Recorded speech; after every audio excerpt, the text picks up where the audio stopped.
mengunjungi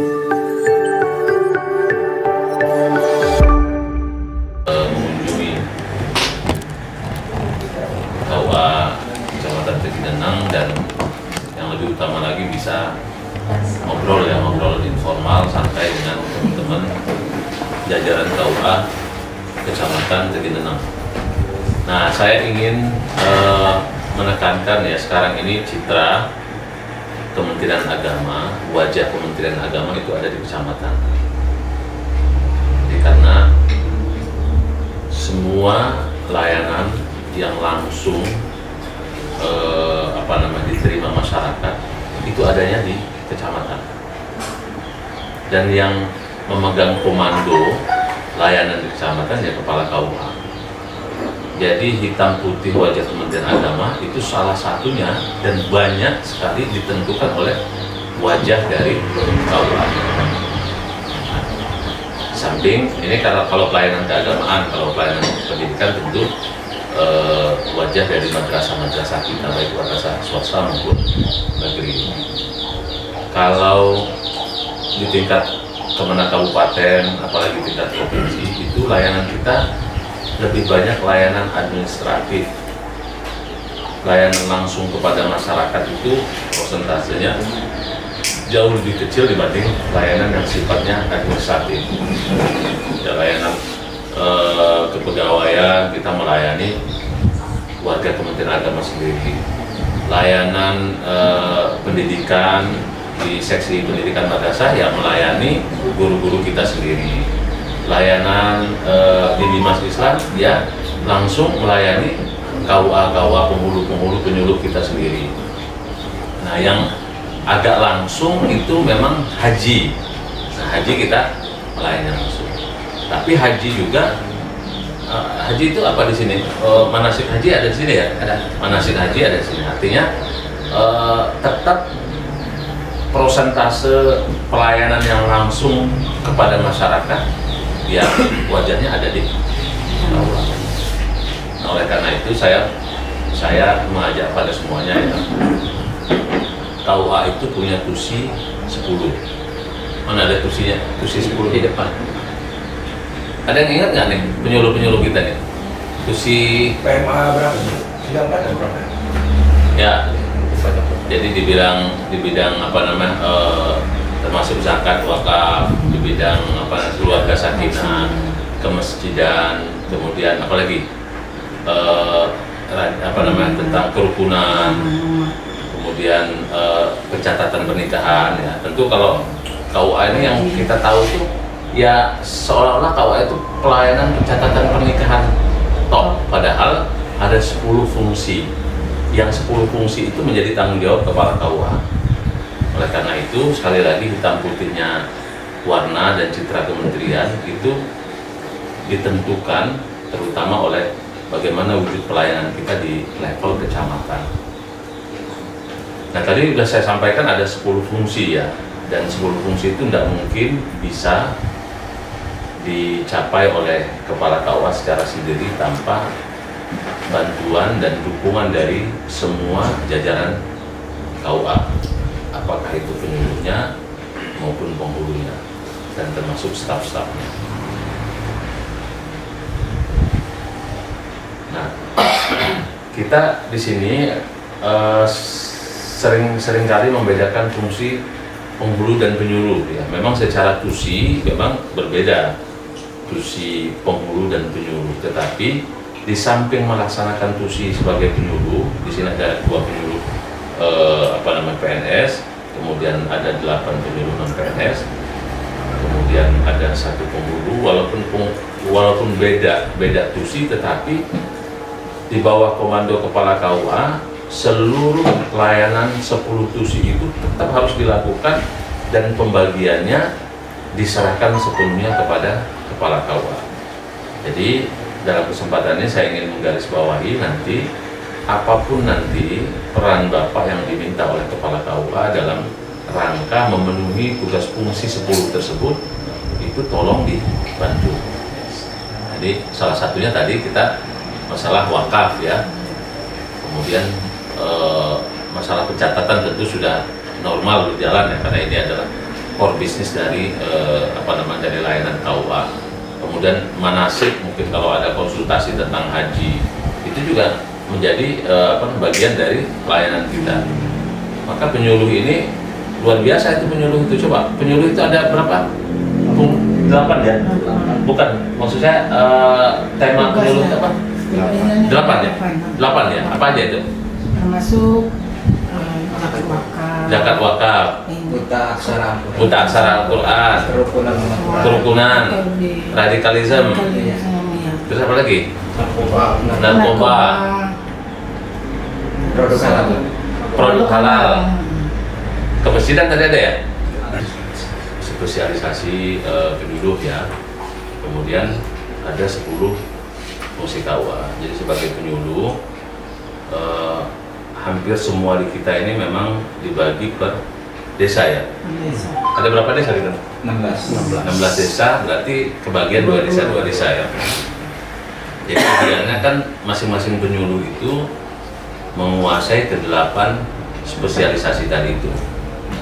Walaupun hampir mustahil itu satu orang mampu untuk 8 area itu. Karena prinsip pertama itu sebetulnya bukan pembagian ini ya, pembagian zona sebenarnya kan, spesialisasi ya. Jadi kalau spesialisasi itu berarti penyuluh ini wilayahnya 1 kecamatan.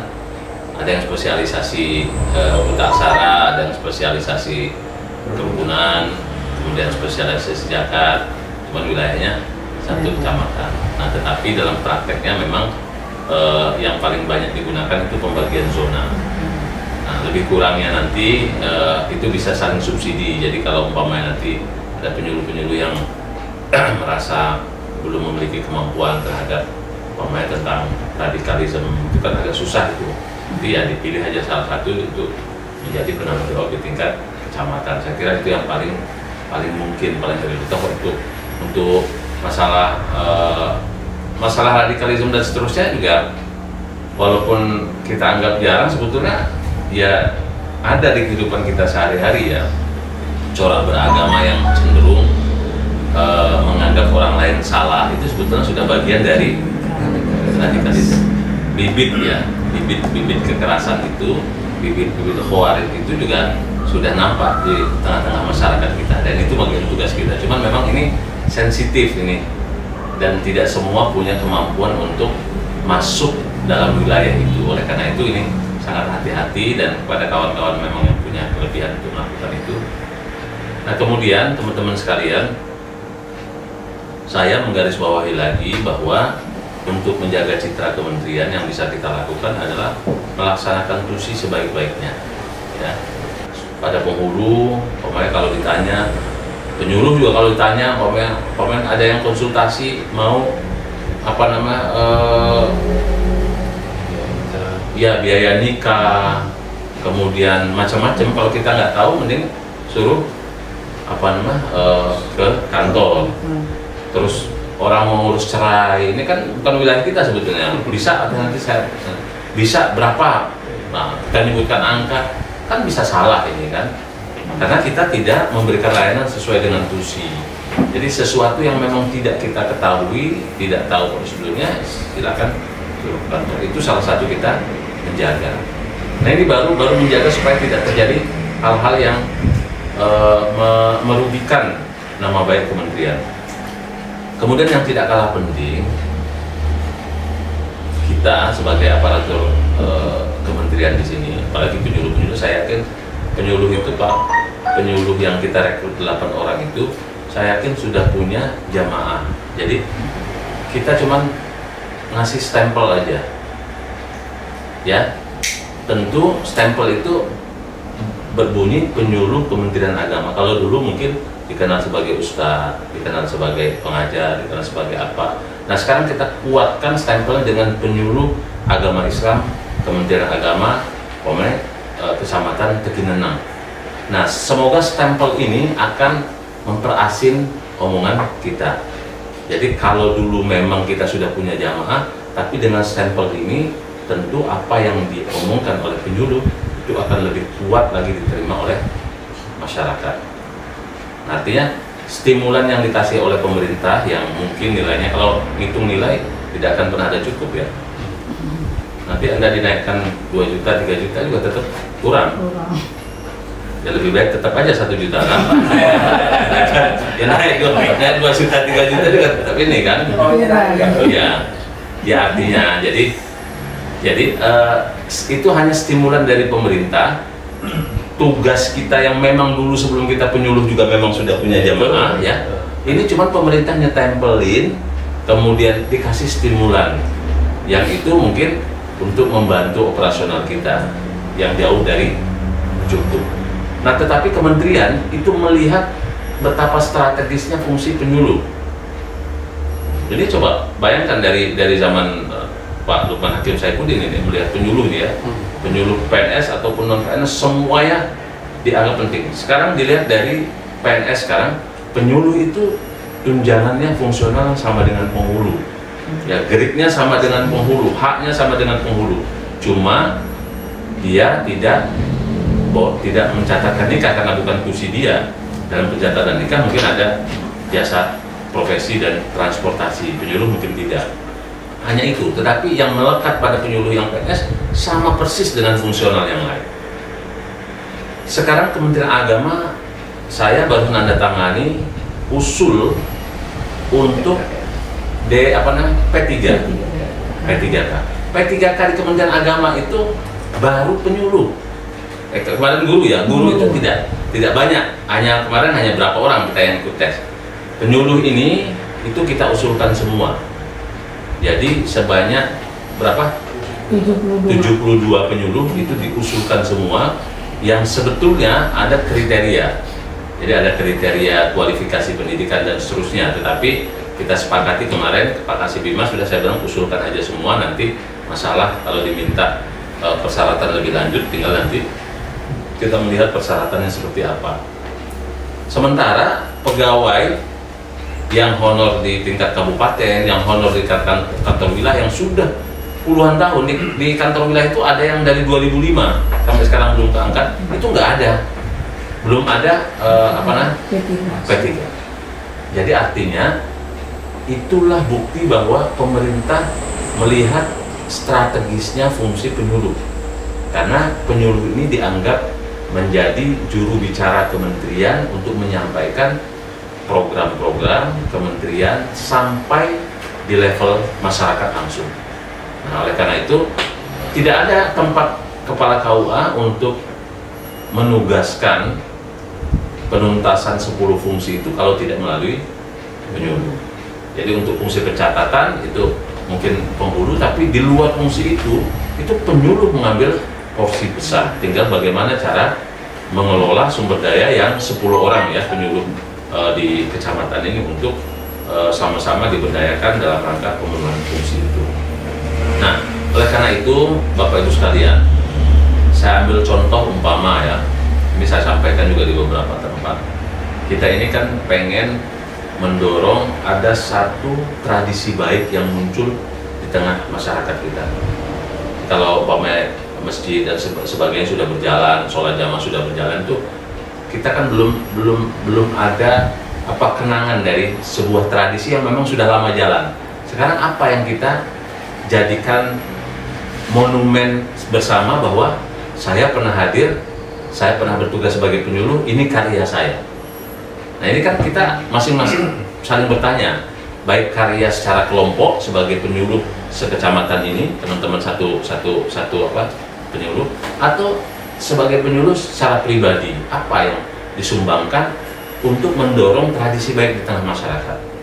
Nah, kemarin saya contohkan umpama begini, masjidnya, masjid ini umumnya masjid itu biasanya, ini fungsi kemasjidan masuk pada fungsi umumnya masjid itu biasanya sudah membiayai secara mandiri. Kalau masjid-masjid bagus itu biasanya ya dari kotak infak itu sudah cukup. Walaupun ada masjid, ada musola yang masih keteteran membiayai hidupnya sendiri, karena beberapa pembiayaan itu hanya ditanggung oleh donatur tertentu, ada yang listriknya dipegang. Nah, padahal rumah ibadah, tempat kita beribadah itu menjadi tanggung jawab bersama, sehingga pembiayaannya adalah tanggung jawab bersama juga. Nah, umumnya masjid-masjid yang sudah berjalan itu kalaupun dia melakukan pembiayaan itu baru membiayai masjidnya saja. Tinggal hitung sekarang mana masjid-masjid yang pembiayaan masjid itu ikut terlibat dalam pembiayaan kegiatan-kegiatan di luar masjid, program-program ya. Jadi umpamanya saya pernah tanya, kalau di sekitar masjid ini ada nggak surau-surau, ada guru-guru yang ngajar ngaji. Kita tahu guru-guru ngajar ngaji itu kan kadang-kadang minim insentifnya, mengharapkan dari wali siswa itu umumnya selalu ini kan ngaji aja kok bayarannya kok mahal, kan selalu kan alasannya begitu. Untuk agama kok mahal gitu, tapi untuk sesuatu di luar agama rela bayar mahal-mahal kan. Nah, ada nggak masjid yang peduli untuk ikut serta membiayai program sosial di situ? Kalau ada yayasan yatim piatu, masjid ikut juga membiayai. Kalau ada umpamanya guru-guru ngaji yang tidak terbayar, ikut membiayai. Kalau ada program berbagi, ikut membiayai. Nah, ini kan masih banyak sekali. Nah, paling tidak umpama kita mentarget, saya kasih contoh aja, ini masih dalam bidang kemasjidan dan pemberdayaan. Bisa nggak kita mentarget di wilayah kita, kalau satu penyuluh itu 2 kampung, pokoknya 2 kampung itu bisa lebih dari 2 masjid ya. Orang satu kampung itu bisa lebih dari 1 masjid kan. Sederhananya satu kecamatan dipilih, coba mana 1 masjid yang mau kita dorong untuk menjadi percontohan. Contohnya dalam hal apa? Kalau selama ini masjid hanya fokus pada pembiayaan dirinya sendiri, sekarang kita geser masjid ikut membiayai program-program di luar masjid. Kalau sebelumnya masjid itu sumber pembiayaan itu hanya dari kotak infak Jumatan, berarti mingguan ya, berarti kan belum mentradisi infak harian dari jamaah, dari masyarakat.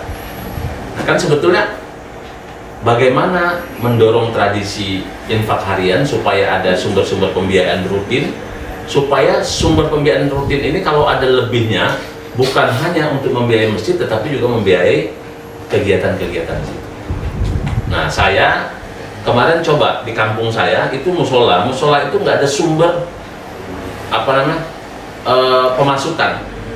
pemasukan, karena nggak dipakai untuk Jumatan. Kemudian tidak ada tradisi infak subuh, kadang tidak, hanya ada satu-satunya kotak itu digunakan pada saat taklim ibu-ibu. Jadi taklim ibu-ibu ada yang 10.000, ada yang 5.000 dikumpulin, itu untuk bayar ustaz. Kadang-kadang minus.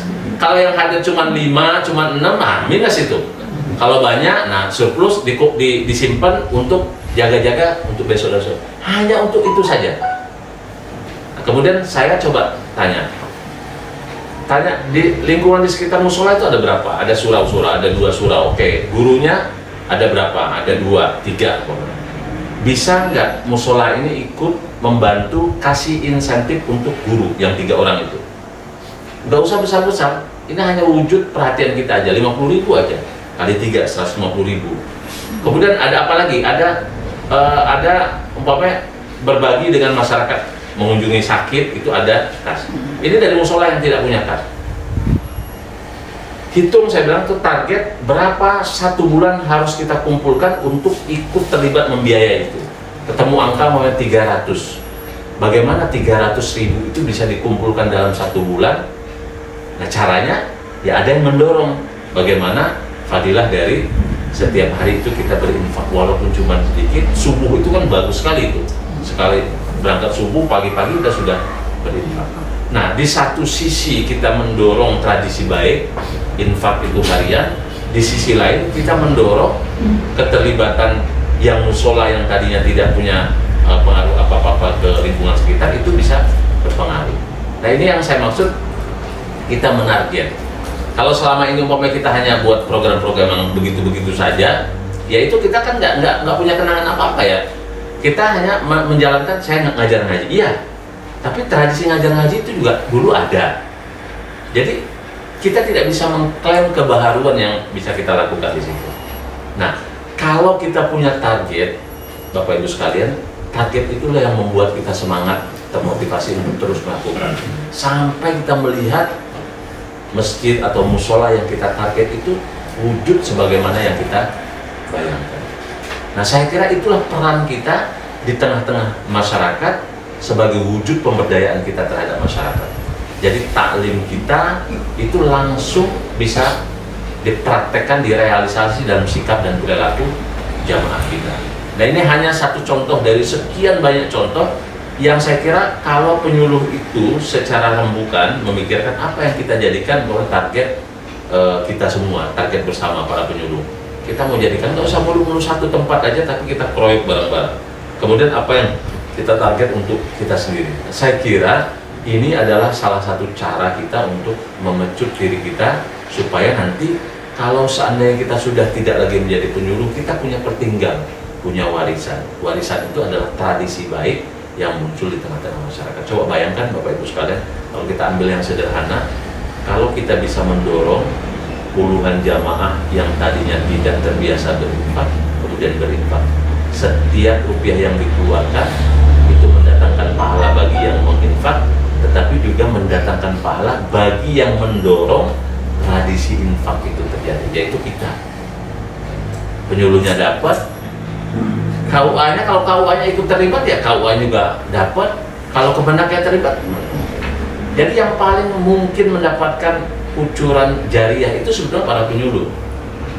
Tapi pengambil kebijakan lebih banyak lagi kalau dia mendorong penyuluh-penyuluhnya aktif. Coba kalau penyuluh itu dapat satu dari jamaah, nah saya dapat dari seluruh penyuluh ini. Pak KUA-nya gitu. Pak KUA-nya dapat dari sini, saya dapat dari negeri Katon juga dapat. Kalau kita multi level marketing ya, pakai downline upline itu kan begitu tuh. Saya punya kaki banyak. Nah, kalau untuk pemasaran produk dunia aja kita pakai sistem begitu. Nah sekarang ini kalau kita marketing itu kan saya kira menjadi baik. Gak usah muluk-muluk, sekali lagi hal-hal yang sifatnya kita baik, memunculkan tradisi baik di tengah-tengah masyarakat, itulah wujud pemberdayaan kita di tengah masyarakat. Nah kalau sudah begini teman-teman sekalian, saya yakin nanti tidak ada lagi kita yang sibuk mencari lebih-lebih. Ya ini kan boro-boro kita mau mengabdikan diri kita ke tengah masyarakat, kalau otak kita isinya itu modus saja ya, gimana caranya masyarakat yang tidak tahu ini tetap tidak tahu, sehingga celah tidak tahu itu bisa kita mainkan untuk mendapatkan keuntungan. Kan begitu. Nah ini yang dipakai-pakai orang-orang yang penuh intrik, penuh modus, yaitu wilayah tidak tahunya masyarakat itu dipertahankan supaya bisa dibodohi, jauh dari sikap pemberdayaan. Nah oleh karena itu dalam kesempatan ini saya kira walaupun waktunya mungkin sore ya, tidak lama, paling tidak saya ingin berbagi ini. Semoga teman-teman sekalian, apalagi penyuluh-penyuluh yang sudah pada senior semua, kesempatan kita distempeli oleh Kementerian Agama dengan nama penyuluh penyuluh agama ya, Kementerian Agama, itu tolong dimanfaatkan sebesar-besarnya untuk kemaslahatan bersama. Semoga sekali lagi sekecil apapun yang kita lakukan di tengah masyarakat, sepanjang diniatkan untuk kebaikan yang mendatangkan pahala dan jariah bagi kita. Saya kira demikian. Dan terakhir tentu sekali lagi saya mohon dukungan kepada seluruh kawan-kawan sekalian untuk mensukseskan pelaksanaan tugas fungsi dari KUA, Kepala KUA di bawah koordinasi beliau. Ada saatnya kita dipimpin, ada saatnya nggak selamanya nanti Pak Mulyadi di sini, bisa saja nanti berganti orang lain. Tugas kita ketika kita dipimpin yang menyesuaikan dan beradaptasi dengan pemimpin. Setiap pemimpin yang datang dan pergi itu punya karakter dan punya cara yang berbeda-beda. Tugas kita hanya beradaptasi supaya tugas fungsi yang kita lakukan betul-betul bisa sinergi semua. Saya kira demikian. Terima kasih. Assalamualaikum warahmatullahi wabarakatuh. Waalaikumsalam.